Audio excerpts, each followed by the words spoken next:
परमात्मा को आना ही पड़ता है। वही विकलता सबरी के अंदर हो गई, इसलिए राम को आना पड़ा। राम जी को सबरी के पास आना पड़ा। जब सबरी के पास आते हैं राम जी, उसके बाद कहते हैं सबरी कहो क्या कहती हो। सबरी क्या करती है? बैर देती है, जूठा बैर। कह विधि स्तुति करो तुम्हारी, मैं आपकी स्तुति किस तरह से करूं? मैं तो जाति की भीलनी हूं, मैं तो मंद बुद्धि की हूं, मैं स्त्रियों में नीच से नीच हूं, मंद बुद्धि की हूं, मैं आपकी स्तुति किस तरह से करूं?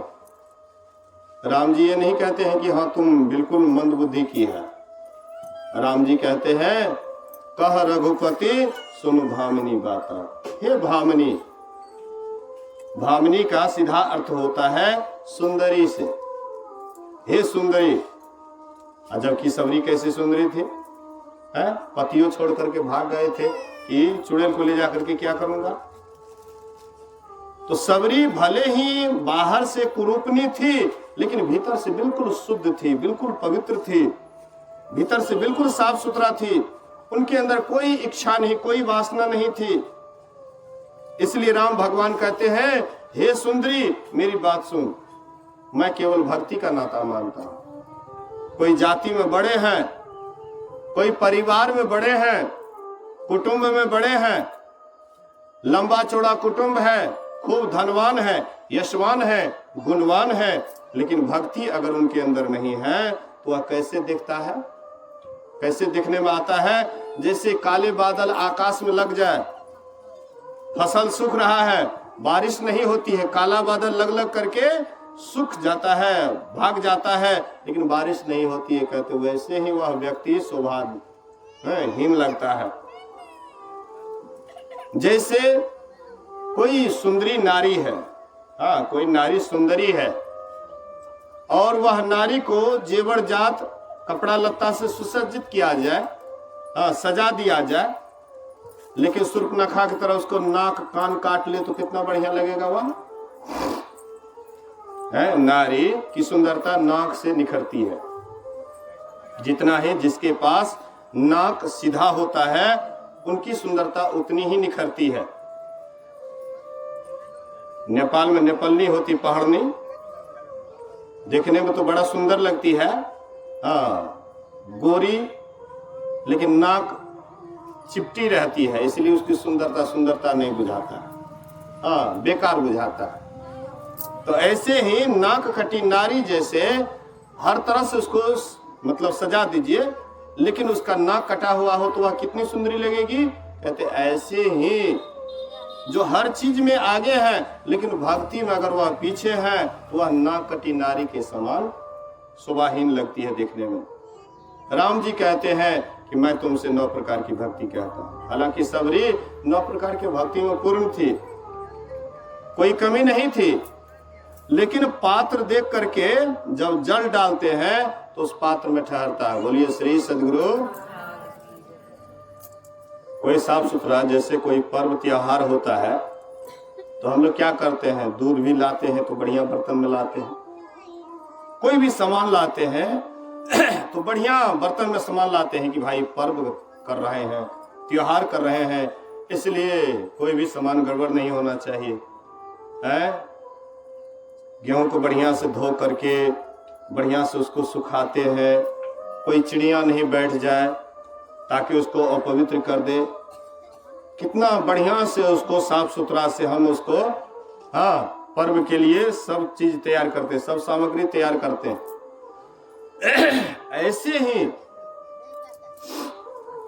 ऐसे ही परमात्मा को पाने के लिए भी बर्तन अगर शुद्ध होता है तब परमात्मा के संबंध में बतलाते हैं। तो सबरी बिल्कुल शुद्ध थी, पवित्र थी, बर्तन पहले से ही एकदम पवित्र था। वह पवित्र बर्तन को देख करके राम जी उपदेश करते हैं सबरी को।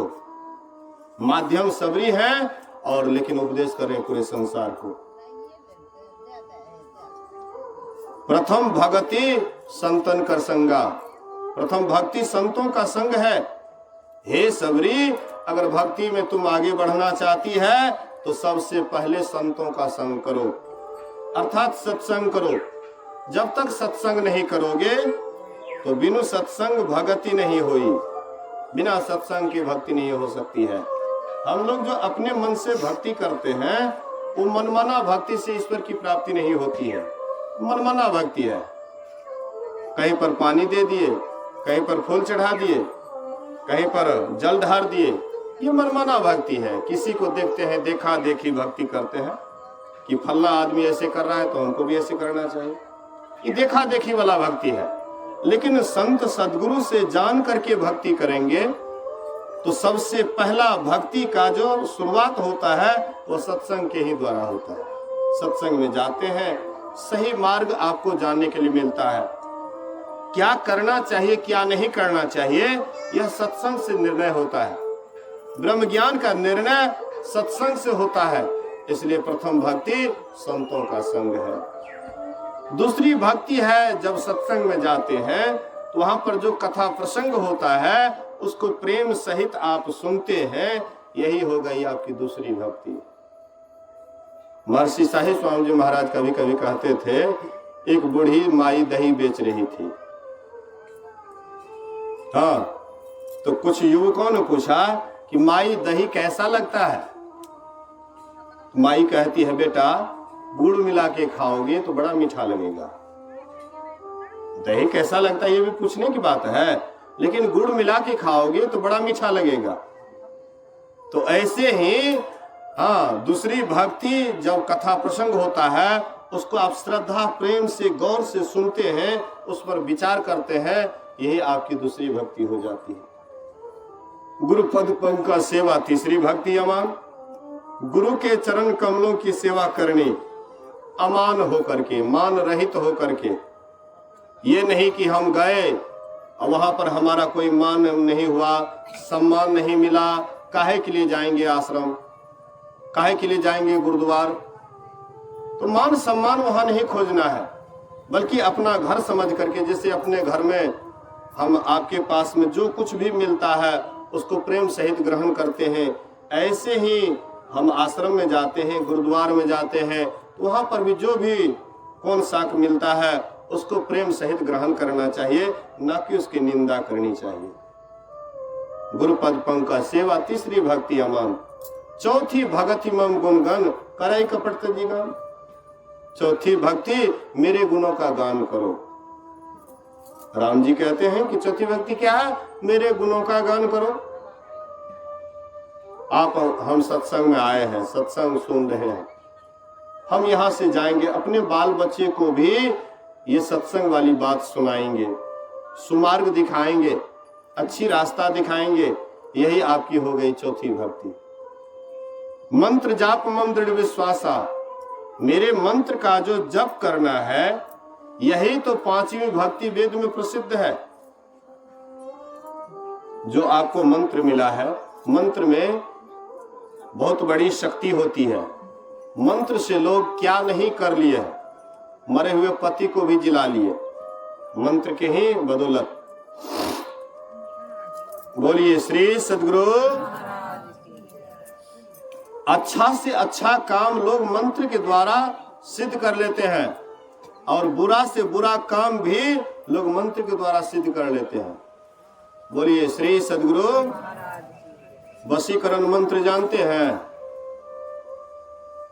कोई किसी को वश में करने का होता है तो वशीकरण के द्वारा लोगों को वश में किया जाता है। कितना ही बढ़िया आदमी है, वशीकरण मंत्र उसके ऊपर अगर छोड़ दिया जाए तो वह व्यक्ति को वश में कर लेता है, अधीन कर लेता है। तो खराब से खराब काम भी लोग मंत्र के द्वारा करते हैं, और अच्छा से अच्छा काम भी लोग मंत्र के द्वारा करते हैं। लेकिन ये वशीकरण मंत्र बाद में आपको ऐसे परेशानी में डाल देंगे कि बाद में आप कहीं भी किसी तरह से भी कहीं भागने का कोशिश कीजिएगा, नहीं भाग पाइएगा।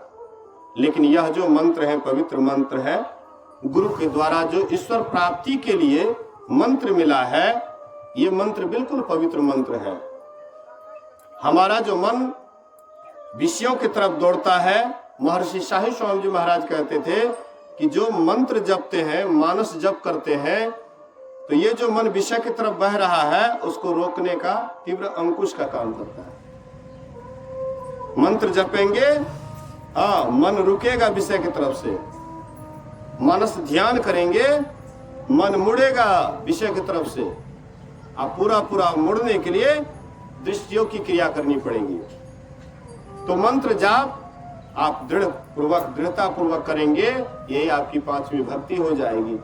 6ठी भक्ति है इंद्रियों का दमन करना। 5वीं भक्ति तक तो लगभग लोग जनरल आदमी लगभग समझ जाते हैं। कोनो संप्रदाय वाला है, हाँ, किसी भी संप्रदाय को मानते हैं, 5वीं भक्ति तक लगभग लोग समझ जाते हैं। लेकिन जब 6ठी भक्ति की बारी आती है तो ये थोड़ा महीन भक्ति है। मोटी भक्ति, ये पूजा पाठ, मंत्र जप करना, किसी रूप का ध्यान करना, ये सब मोटी भक्ति है और लोग प्रायः इससे वाकिफ हैं। लेकिन जब 6ठी भक्ति की बारी आती है, इंद्रियों को दमन करने की बारी आती है, ये सबके समझ में नहीं आता। अभी हम आप इस आंख से देख रहे हैं, कान से सुन रहे हैं, नाक से गंध ले रहे हैं, जिह्वा से रसास्वादन करते हैं, चमड़ा से स्पर्श करते हैं। ये जो हम आपको ज्ञान हो रहा है देखने का, सुनने का, ये यहाँ पर है, आंख में है, इसलिए हाँ ये सब ज्ञान हो रहा है। लेकिन आंख से जब नीचे उतर जाते हैं तो कोई ज्ञान रहता है?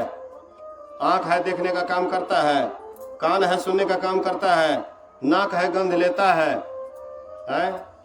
आप जब जगे हुए थे तो मुंह में मिश्री का ढेला लेकर के सो गए। मान लीजिए नींद में आप गए तो मिश्री का ढेला लेकर के सो गए, और सपना में आप सपना रहे हैं कि हम नीम का पत्ता चबा रहे हैं, तो स्वयं किसका स्वाद लगेगा? सपना के समय में है मिश्री का ढेला का स्वाद, नीम का पत्ता का स्वाद लगेगा। सपना में जो भी आप उस समय करते हैं तो लगता है हकीकत कि हम सही में नीम का पत्ता चिबा रहे, लेकिन मुंह में है मिश्री का ढेला, लेकिन उस समय स्वाद लगेगा आपको नीम के पत्ता का। महापुरुष कहते हैं कि इधर जब चलते हैं, आंख में रहते हैं, जागृत अवस्था में रहते हैं तो 14 इंद्रियां काम करती है। सपना में जाते हैं तो 4 इंद्रियां काम करती है, और सुसुप्ति में जाते हैं तो 1 ही इंद्रियां काम करती है। महापुरुष कहते हैं कि ऊपर थोड़ा सा उठिए, आंख से ऊपर उठिए। यही है इंद्रियों का दमन करना, इंद्रियों को विषयों से रोकना। हमारे घर में मेन स्विच होता है, मेन स्विच, घर में मेन स्विच होता है। मेन स्विच को ऑन कर देते हैं तो जितना भी यंत्र है सब चलने लग जाता है। अब मेन स्विच को ऑफ कर दीजिए तो सब जितना भी यंत्र है सब ठप पड़ जाता है। ऐसे ही हम आंख में रहते हैं, सारी इंद्रियां काम करती हैं, लेकिन थोड़ा सा आंख से ऊपर उठते हैं तो मन जो मस्त हाथी की तरह विषय रूपी वाटिका में दौड़ता है। ऊपर जाने के बाद मन अपना अस्तित्व ही खो देता है, मन धीरे धीरे समाप्त होने लग जाता है। कहते हैं मन इंद्रियों का त्रिकुटी तक दौड़ है, और इसके परे में ब्रह्म पद की प्राप्ति। ऊपर जाने के बाद ईश्वर की तरफ हम चलते हैं, परमात्मा को जानते हैं। इसीलिए संत महात्मा कहते हैं ऊपर की तरफ चलिए, इंद्रियों का दमन कीजिए। दमन करने से मतलब है कि इंद्रियां जो इधर विषयों की तरफ जाती है उसको नीचे नहीं जा करके ऊपर की तरफ ले जाना है, ध्यान में परिणत करना, ध्यान में ट्रांसफर कर देना है। अभी मन विषय की तरफ जो मन जा रहा है वही मन को थोड़ा सा ध्यान में ट्रांसफर कर दीजिएगा तो तब विषय की तरफ नहीं, निर्विषय की तरफ जाने लगता है। और निर्विषय की तरफ ही तो परमात्मा है, ईश्वर है। तो इंद्रियों का दमन करना ये 6ठी भक्ति है। 7वीं भक्ति है मनोनिग्रह करना। मनोनिग्रह होता है नादानुसंधान से, सुरत शब्द योग की क्रिया से। नादानुसंधान, नाद मतलब शब्द, अनुसंधान मतलब खोज, शब्द की खोज। शब्द खोज मन बस करे, सहज जोग है यही, सत्य शब्द निज सार है, यह तो झूठी देही। नादानुसंधान में मन मान जाता है, मन नादानुसंधान में मान जाता है। मन को टेढ़ा मेढ़ा चाल जो ये संसार में चलता है, इसका टेढ़ा मेढ़ा चाल समाप्त हो जाता है। बिल्कुल वहां मान जाते हैं। उसके बाद मन तब अंतर्मुखी हो जाता है, भीतर चलता है, परमात्मा की आवाज को सुनते हैं, परमात्मा की ज्योति को देखते हैं। उसके बाद वह आवाज को सुन करके महीन से महीन आवाज को सुनने का कोशिश करते हैं, और अंत में होते होते आदि नाद मिलता है, स्फोट उद्गीत मिलता है, उसको पकड़ करके सीधा परमात्मा के पास लेकर के चले जाते हैं। यहीं पर साधना की इति हो गई, परमात्मा मिल गए, सब बात खत्म हो गया। लेकिन ये 7वीं भक्ति तक ही है। 8वीं भक्ति और 9वीं भक्ति उसका फल है। जो 7वीं भक्ति में पारंगत हो जाते हैं, जिनको समता की प्राप्ति हो जाती है, जो सिया राम में सब जगह देखते हैं, तो 8वां जथा लाभ संतोष, जितना ही उसको लाभ होता उसी में संतोष हो जाता। कबीर साहब को देख लीजिए, कितने मतलब संतोषी थे। आज का अगर उसके पास खर्चा हो गया तो कल के लिए नहीं सोचते थे कि कल क्या खाएंगे। आज की व्यवस्था हो गई, कल के लिए नहीं सोचते थे। लेकिन हम आप आज के लिए तो सोचते ही हैं, लेकिन साल 2 साल के लिए भी व्यवस्था कर लेते हैं, और फिर भी चिंता लगे रहता है कि फिर साल भर के बाद क्या खाएंगे। एक सेठ जी के पास बहुत धन था, तो मुनीम को बुलाए हिसाब किताब करवाने के लिए कि मेरे पास जितना धन है और मेरे पीढ़ी व पीढ़ी अगर इसको बैठ करके खाने लगे तो कितना दिन में यह धन समाप्त होगा। तो हिसाब किताब करके मुनीम कहते हैं कि 10 पीढ़ी तक बैठे बैठे अगर बढ़िया से खाएंगे फिर भी धन का अंत नहीं होगा। सिर जी रोने लग गए। मुनीम साहब कहते काहे रो रहे हैं? बोले 11वां पीढ़ी क्या खाएगा? 10 पीढ़ी तक तो व्यवस्था हो गया, लेकिन 11वां पीढ़ी क्या खाएगा? मतलब हम आपके पास में व्यवस्था कितना हो जाता है, फिर भी और हो की चाह लगी रहती है। लेकिन कबीर साहब ऐसे थे कि आज की व्यवस्था हो गई तो कल के लिए नहीं सोचते थे। 8वां जथा लाभ संतोषा, सपना हो नहीं देखा ही परदोषा। स्वप्न में भी दूसरे के दोष को नहीं देखते हैं, दूसरे अंदर में क्या अवगुण है, क्या कमी है, उसके तरफ नहीं देखते। नवम सरल सब संचल हिना, मम भरोसी हरस न दीना। 9वीं भक्ति है सीधा निष्कपट हो जाना, सरल हो जाना। नवम सरल सब संचल हिना, मम भरोसी हरस न दीना। एक परमात्मा का ही उनको भरोसा रहता है, बाद बाकी संसार में किसी का भी भरोसा नहीं रहता है। इसलिए महापुरुष कहते हैं हम आप भी अगर परमात्मा को पाना चाहते हैं, ईश्वर को पाना चाहते हैं, तो ये नवधा भक्ति को क्रम क्रम से समझें, उसके बाद इसके अनुकूल चलने का कोशिश करें। लेकिन सबसे मूल में है ध्यान। ध्यान करिएगा तो धीरे धीरे सभी भक्ति में आप पारंगत हो जाइएगा। और ध्यान को छोड़ दीजिएगा, चाहे संसार की कितना हो जानकारी आपके पास में है, कितनों शास्त्र पढ़ लिए हैं, रामायण आदि कंठस्थ कर लिए हैं, लेकिन फिर भी आप कभी भी परमात्मा को प्राप्त नहीं कर सकते हैं। ध्यान ही इसका मूल चीज है। इसलिए ध्यानाभ्यास करो सद ही, चातक दृष्टि बनाई हो। वही ध्यान का कार्यक्रम यहाँ पर 24 घंटा तक चला। एक दिन सत्संग का भी कार्यक्रम चला। इसलिए ये धन्यवाद के पात्र है। ऐसे शुभ काम करने की सबके अंदर में इच्छा नहीं होती है। विजय बाबू की धर्मपत्नी गई आश्रम पर, अखंड ध्यान देख करके प्रभावित हुई और उनके मन में हुआ कि हम भी 24 घंटा का ध्यान करेंगे। तो इस समय में सभी बच्चे लोगों को फुर्सत होती है, सब आए हुए थे। इसी समय उनको वे करवाए हैं, बहुत सुंदर काम किए हैं।